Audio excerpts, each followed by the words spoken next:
Hello and welcome everybody, here with me, Martin Krolop. Today is going to be about shooting with manual lenses and Nikon cameras. A lot of times I'm meeting photographers and they tell me it's so hard to shoot with manual focus lenses, but it isn't. You can actually use the integrated focus system of your camera, and it's kind of an autofocus, but it's a manual motor. So you're not replacing the autofocus system with your camera, you are just replacing the engine of the lens with your hand. Before we start, we should be talking about the reason why we are using manual focus lenses. The first reason is that we can use really old and superb lenses with a special and unique look.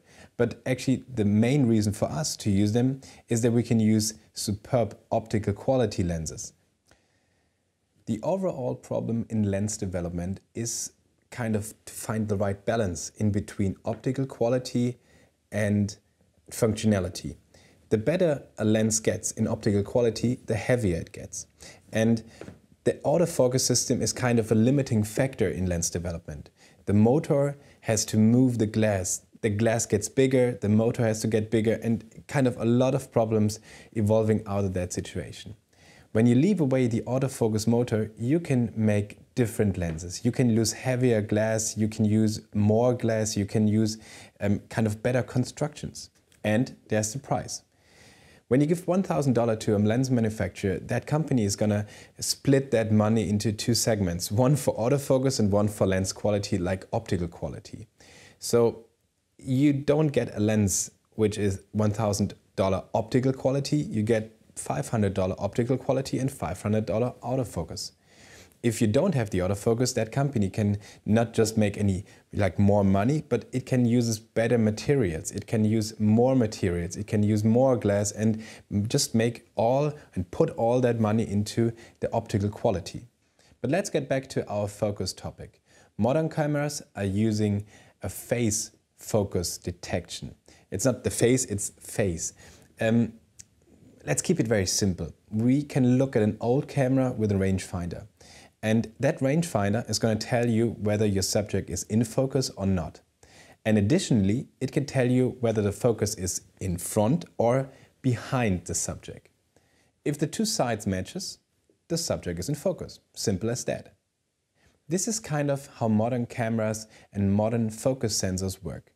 They even do have cross-type sensoric, and they have two dimensions to find the right focus, not only one as a rangefinder. As I told you in the beginning of the video, you can use those sensors to find the right focus with a manual lens. And we even do shoot a lot of portraits with manual lenses. It's working. With Nikon cameras, it's very, very simple to find the right focus.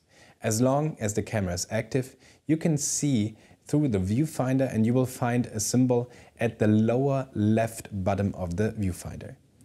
When the image is perfectly in focus, when the sensor is telling the camera that everything is perfect, you will find a round dot at the lower left side. And if not, you will find an arrow.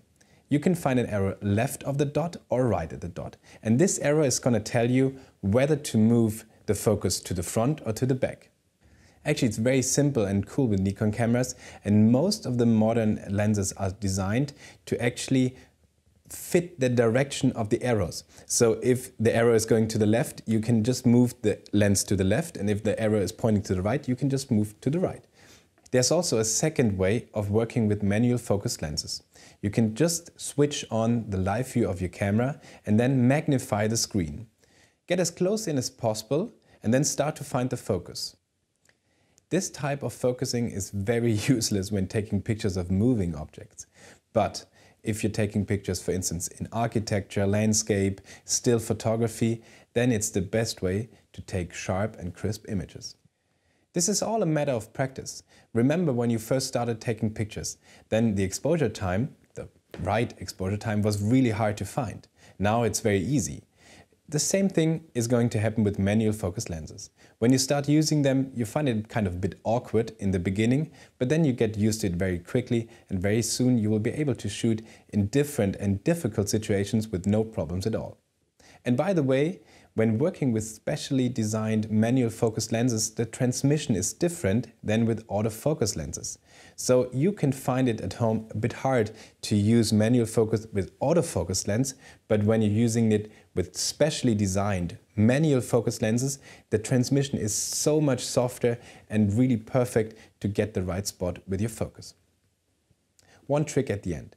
Always keep in mind the depth of field of your current settings, because a lot of times you don't have to refocus, you can just keep on shooting. There are a lot of calculator apps for the depth of field for your smartphone. You can just find out how deep the depth of field is and then concentrate on the shot, on the perfect moment. When shooting portraits and you have, for instance, 30 to 40 centimeters depth of field, it's very easy to just keep on taking pictures with no hustle at all. As you can see, there are a lot of reasons to use manual focus lenses, even in 2017. And it's not even hard to focus them. I hope I could help you a bit with this video. Thanks for watching and have fun with photography.